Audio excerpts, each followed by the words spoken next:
Okay, another day, another dollar. Pondi letu la samaki limekamilika. Lina urefu wa mita 5, upana mita 2 kama mnavyoliona. Na hili pondi letu la samaki pia limekamilika. Lina urefu wa mita 6.8, upana mita 1. Bana, hili pondi wanajiuliza kwa nini huku juu tumeacha hii miti. Hii miti ni ya moringa, kama unavyofahamu moringa ni miti malisho kwa mifugo. Kwa hiyo ikikua hapa italeta kivuli, na ikishaleta kivuli ikikauka yale majani yatakuwa kidondoka huko, wanayala samaki. Kwa hiyo inatengeneza kivuli, pia samaki wanayala. Pia nilikuwa naonyesha outlet. Watu wananiuliza sana, hili bwawa lina outlet lina nini? Bana, outlet inayo, na hiyo outlet imedirectiwa maji yake kwenye mboga mboga kama hizi.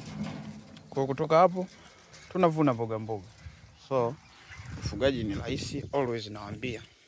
Watu huwa wananibishia, so tuwasiliane ili uweze kupunguza gharama za ufugaji kwa njia rahisi kabisa, very simple. Hili pondi linakaa hata barazani, hata nyumbani. Kuna namna nyingi za kudesign ambayo inaweza kukaa sehemu yoyote, na kama unavyofahamu samaki unafuga sehemu yoyote ile na matokeo yanakuwa mazuri.